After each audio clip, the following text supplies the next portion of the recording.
All right, what's going on, people? Maurice here with Hatcher Interactive. I'm also here with Mark with Liberty Taxes. I appreciate you, man. Thank you for your time today. Great to be here. I've recently started a business, so I would like to get a little bit of insight on some things that I need to know about when it comes to having my business. I'm an LLC. Does that have to do anything? We'll start there. Does an LLC have to do anything with my tax prep? Or what do I need? What can I do with being an LLC? So there's a lot of questions in that one question. Right. And so give me somewhere to start. And the biggest thing is that normally I try to tell my clients, hey, before you create an LLC, before you get your EIN, your employee identification number, talk to me first. Because I personally think that the Secretary of State should have a breathalyzer on it, so you can't start a new business without passing the breathalyzer, because so many people are like, oh yeah, let's just have a drink and I'm going to start a new business. And then 2 weeks later, like, wait, what do you mean? I'm a partnership with my ex-wife? Okay, and that's what screws things up, because they all of a sudden they see me on March 16th and they're like, okay, yeah, here's this paper I got from the Secretary of State. I'm like, oh yeah, you're a partnership and it was due yesterday, and now you're going to pay a $500 penalty every month. So check with your tax guy or check with a tax guy before you do anything, because that can really mess things up. So I hear on TikTok, which I love TikTok like everyone else. Right. Yeah, I do all the dances. I haven't seen any of those yet, but I'll look it up. They're in a secret account, right? Yeah. So I love I love me some TikTok, but there's some bad tax advice on there. That's why Uncle Leo's around, because he tells people all the TikTok tax advice. Put it in an LLC. I think a lot of people think an LLC is like the answer to everything. And so you created an LLC, which is good. That's a great thing. But it doesn't mean that the LLC is its own tax entity. Really, an LLC goes on a Schedule C, which is where a part of your personal tax return. If you're the only member. If you put your wife on there or Johnny down the street, then you're a partnership, and that's a separate tax return. Now, break down, what does LLC stand for? It stands for Limited Liability Company, corporation. It's not a corporation. So that's the biggest thing, is that people think that they're incorporated when they're an LLC. You can become a corporation if you want with an LLC. You can ask the IRS to tax you as an S corporation. And that gives you some tax advantages, but then you have to do some other things like, have payroll, pay yourself a salary, and there's some, back room kind of things that go on with that. That's a high tax, situation that maybe we don't want to tackle in this first little conversation. So, okay, well then let's go back. Why would I need an LLC? So first of all, I am not a lawyer, and I don't play one on TV. This is where the disclaimer is, folks. Okay. LLC is, it really is it's an entity, but it is really connected to the person who created it. So if you have a Social Security number, that is it's connected to that LLC. The advantage is that it allows you to get maybe a business bank account, although I've heard people get around that without having an actual LLC. It allows you to kind of keep things separate, and my biggest advice to anybody going into business is that they separate their personal and their business bank account. So you want a business bank account and you want a business savings account, so you can kind of put tax money in there, that you do estimated payments, or just have money for a rainy day if the IRS sends you a nasty gram.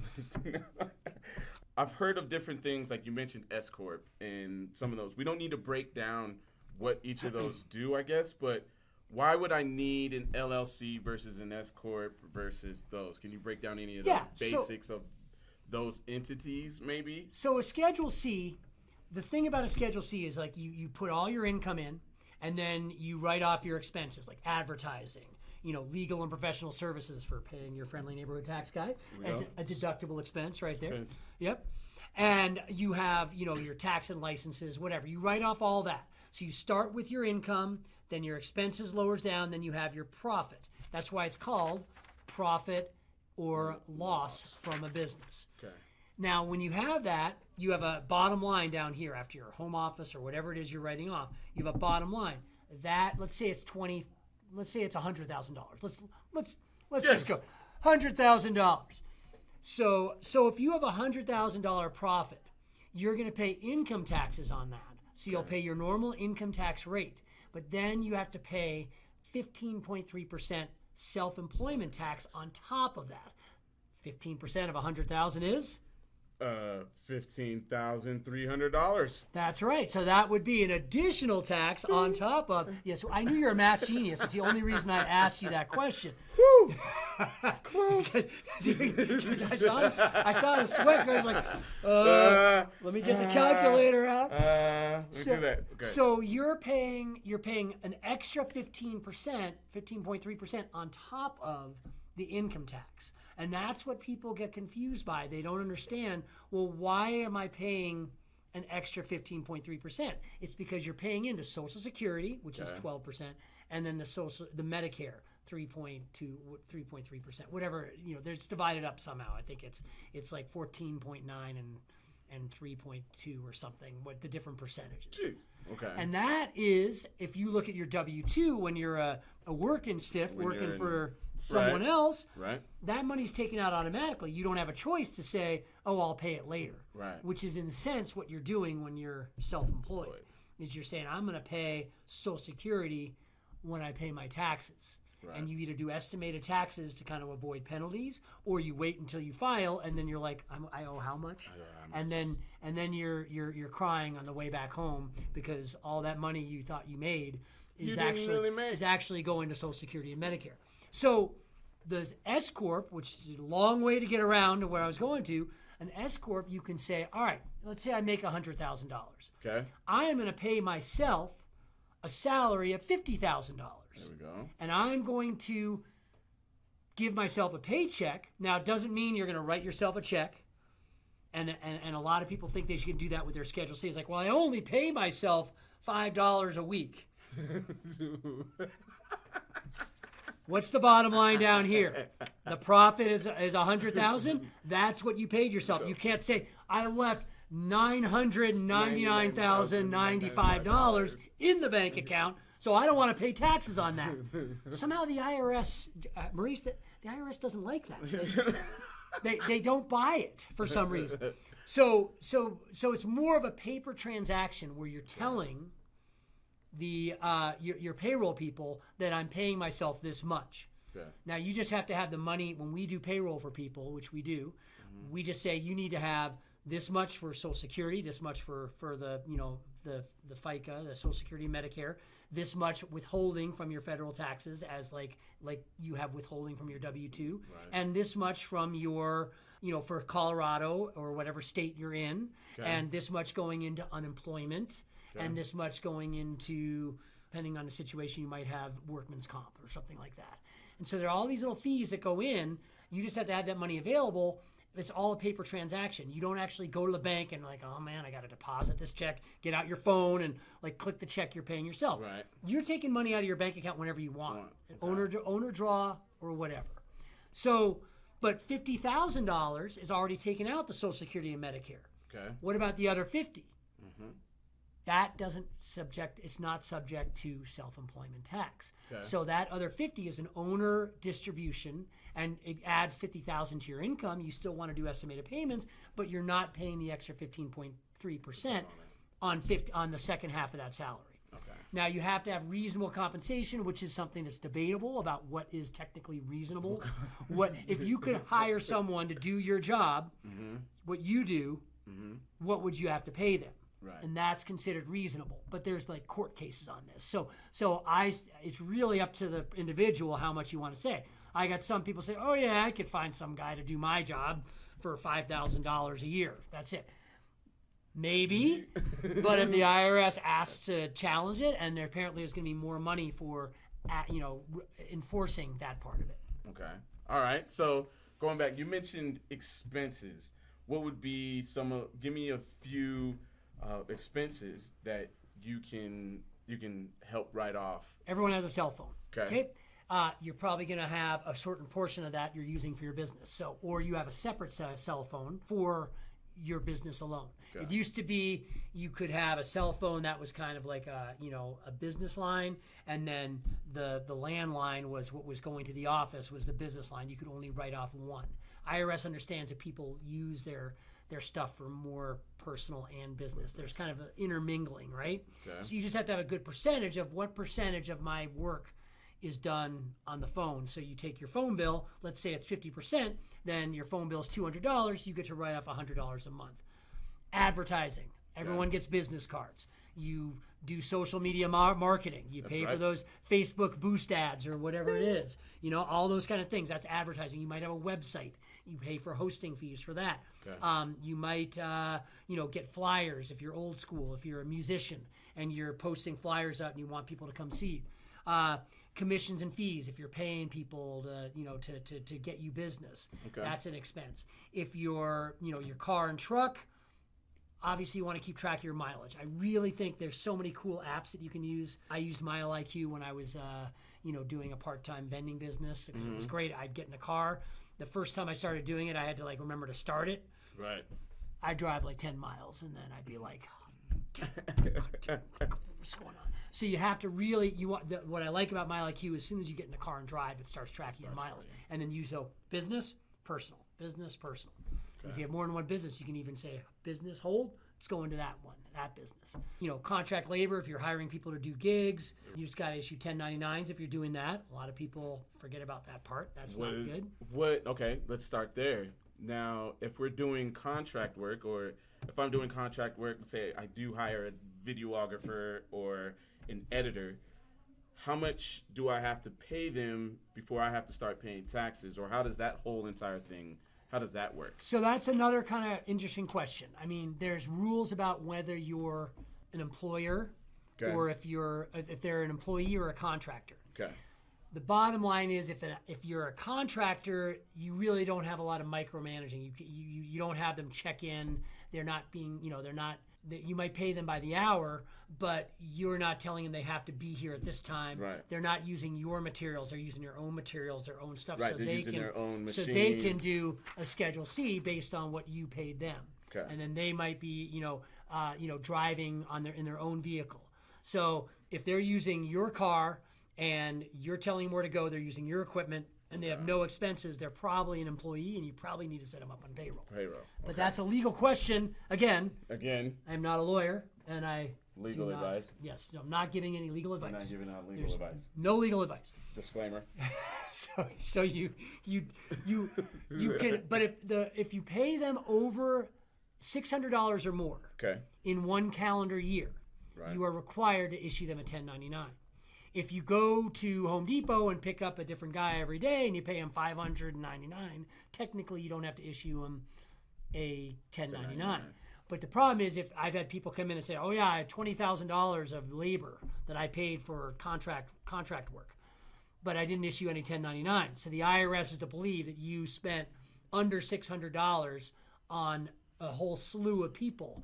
It might be hard to, so you really got to document what you're paying. At least have their names so you can say, name and phone number. Hey, I paid this guy, and then if you're paying people who don't have social security numbers, that can be an issue too. So then let's go on the other side of that then. Let's say you are, so how does that whole situation work? Let's say you paid somebody $1,000 to do a gig. You've issued them a 1099. Yep. Break down the tax situation for that. Am I paying taxes on that $1,000, or does that person require to go and pay? They're going to pay tax on the $1,000. They got to pay that. Now, what happens? They're going to pay on that. What happens if they don't do that? You mean if they don't file their taxes? If they're not going to file their taxes, which I'm sure all of us who are watching this are good filing taxes citizens. I've never heard of someone who wouldn't file their taxes or who would just skip out. Well, the problem is, depending on how much money that person made, okay, the IRS eventually is going to send them a letter saying, we notice all these 1099s were filed with your name and social security number, so you need to file your taxes now or we're going to levy your property. Now, if if you don't have any property levy. Right, of course. They don't care. We're going to come after your assets. Yeah. And there's no assets, there's nothing yet, but they might still have a tax. They can make things uncomfortable for you. Okay. But I think what you're getting at is that does that ever come back on you if they skip town? Exactly. You issue a 1099 to Uncle Leo, right. and Uncle Leo decides to go somewhere else. Uncle Leo be rolling, boy. Uncle Leo's like, I'm not. What am I doing with this? What are you talking about? So Uncle Leo skips town. Right. Does that come back to you? Right. It does not, because you are writing off the expense. It's no longer your income. And now that you've documented, that's the big thing. Because you've given him a 1099. You've documented it. You've sent that out. That's on him, not on you. I show up to you. I'm like, look, I did this. Yep. I wrote it off here. I wrote it off. It says Leo, his phone number, and this. Look, I got it. And covered. his last known address, a van down by the river. I put it right there. Yeah. No, again, it's never going to come back on you. Okay. The only time it comes back on employers or like business owners is if they don't issue the 1099s and they write off the expense anyway. Okay. That's when it can come back and you're like. So that's where the government's like, well, hey man, we're expecting this to 1099s. But okay. You didn't issue them. Then they can come back and they can say, well, see that $35,000 you wrote off, and you said you only made $5,000 for the year. Guess what? Now you owe $40,000. or now you made $40,000. So where's the taxes on that? Yeah. Okay. So don't mess around with 1099s. If you're going to have contractors, get a W-9 right away. Okay. And you hold it, and you tell the client, you tell these people that you're hiring to work contract jobs that you're going to be issuing them a 1099. If they're joining you and they're saying, hey, I want to get paid under the table, which you wouldn't believe how many times I have people say, oh, well, I made like $20,000 under the table, but I'm not telling the IRS about that. And I'm like, okay. I got paid cash. See the sign when you walked in here? Yeah. I got paid cash. That doesn't mean it's tax-free. There are people who don't get that concept. They're like, right.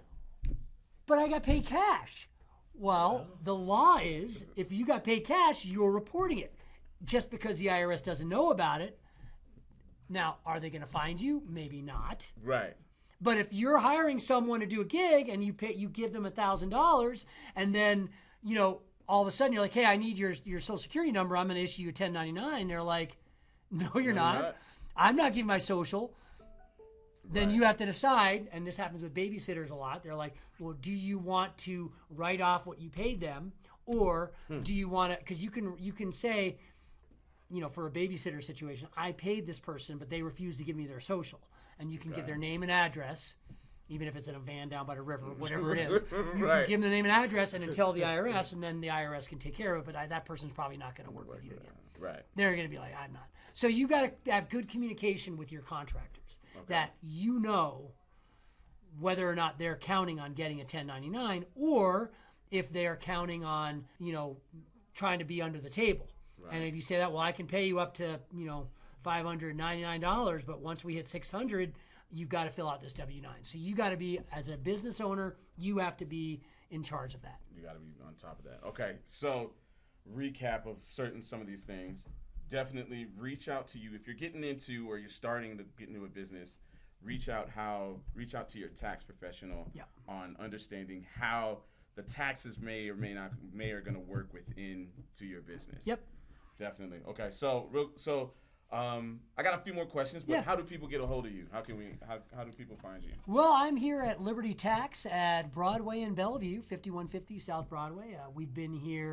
We've been in this location 17 years. I've done 16 of them. I've worked for the same owner all this time. I've been right there at that desk all this time working for Liberty Tax. I'm an enrolled agent, so I do a lot of stuff off season as well. Okay. So you can come in and walk in. You can call at the 303-300-9820 number, or you can email us at englewoodliberty@gmail.com. Okay. Englewood with an E, because in Colorado we spell it with an E.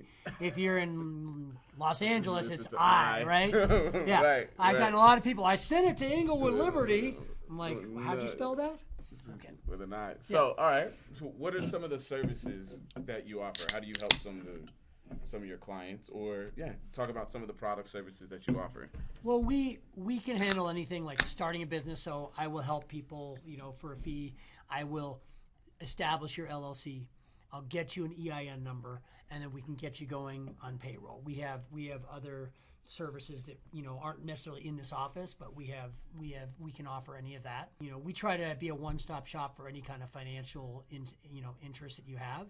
So we have a network of people who can help with buying a new home, who can help you with auto insurance, homeowners insurance, who can talk to you about hiring your kid, or tax planning, all sorts of things like that. So we pretty much handle anything. Okay, cool. How long have you been in the tax industry? 16 years. 16 years. So how did you get into the tax service industry? I was looking to do something different, and I saw an ad, and it was just about taxes, and I said, I can learn about that. And then I went and interviewed, and then I took a 5-day tax class. And at the end of that, I said, there's no way I'm doing this. This is absolutely bonkers. It was like a book this big that we did in 5 days. My mind was and I am not a math guy. Like, I'm not someone who's like, sat at home like, oh, I love math problems. I hate math. If there's no computers, I would not be a tax guy. Right. No. I like people. I like, I like, English and writing and books. And here I am doing taxes. No, I just somehow I fell into it, and I started doing it, and then I just got more and more work, and then I became full-time and became an enrolled agent, so I can represent people who don't follow the rules or who forget to file, and I can kind of help people. So that's the other thing we do is I can call the IRS. I can negotiate payment plans. I can negotiate things called offer and compromise. I can do any kind of tax resolution. If there's letters coming, I can try to help you get penalties abated. I can get them to stop, sending letters and put you on something called currently not collectible. Nice. Okay, so you're more of a tax as well as a tax liaison. Fancy word. I like it. Now, between you and the IRS. The technical word is enrolled agent. Enrolled agent. Yes, but tax liaison sounds pretty darn cool. Right, that sounds pretty I could put a little script on the bottom of my business card. Tax liaison. Liaison. Okay, Yeah, I don't even know how to spell it, but I'll look it up. So give me a destination that's on your bucket list. Where's some places you want to go? Well, my wife and I just did a trip to New England for our 30th anniversary. We married 30 years. And so we met and got married in New England, so we took a trip back there. I personally want to go to Iceland or Norway. I think those are like in that kind of Scandinavia area. Okay. I think that'd be pretty cool. That's on my bucket list. So okay, that's pretty cool. Yep. Nice. All right. Who is a music group that you would like to see, whether it's dead or alive? Who you want to go see? It's funny that you mentioned that because I am a Beastie Boys guy. Beastie Boys. I have been a Beastie Boys guy since they came out, and like don't proclaim. and these are my guys, and one of them sadly MCA died in 2012. So that would be the ultimate, to be able to see that. I did see them. I saw them at Red Rocks, and I saw them when they opened for Madonna way back in 1985 before they even Licensed to Ill came out. So nice. So that they're my I love their music because they bring funk, they bring disco, soul. They bring all these different music and then they have the humor over it, and that's why I like the Beastie Boys. There we go. Yep. All right. So, is there anything else that you would like to let myself know, people know about taxes when it comes to my business, into a business, or into their business? I already said that keeping good records. I mean, it's getting a spreadsheet and keeping track of all your receipts and what you've spent. Don't just come in with a bunch of receipts and say, well, here's, I have a lot of clients come in, well, here's what I earned, and then this is my expenses total this. Okay, but you have to kind of put them in these categories, and you have to kind of keep track of it. So I really want people to use spreadsheets or QuickBooks, although it can be quite pricey, some of the QuickBooks, but there's some other programs that you can get something called a profit and loss. Okay. You want to have that and keep the business and personal checking and savings accounts separate. You really want to try, like you can take money out of that business account all day long, but have all the money go into the business bank account and then spend money from it, get a business credit card if you want, whatever, but take money out of that business bank account whenever you want. It's an own a draw. But don't take that business debit card and go to King Soopers and buy your kids Lunchables and buy a magazine subscription. And it's like, oh, and here's my Netflix account, because it makes it hard for you to go back a year later and say, what was that? What did I spend on my business bank account from King Soopers? What?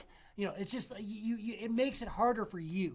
So the more you can keep those two things separate, the more it's going to be pleasant experience, or mostly pleasant experience at tax time. So.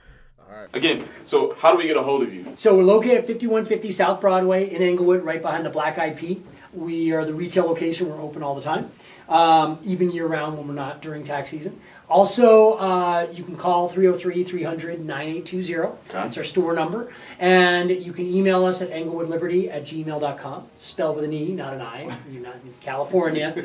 And I'm Mark the Tax Wit on Facebook. Okay. And I'm the Tax Wit, or just Tax Wit on Twitter, X, whatever it is. Whatever we're called it. X, Twitter. But I'm Mark the Tax Wit, and that's where you see my characters like Uncle Leo, who gives really bad tax advice. He goes on there, and then I have to kind of counterbalance what Uncle Leo's talking about. So, Uncle Leo's a trip. I like Uncle Leo. He makes me laugh. But all right, I appreciate you, man. Cool. Thanks.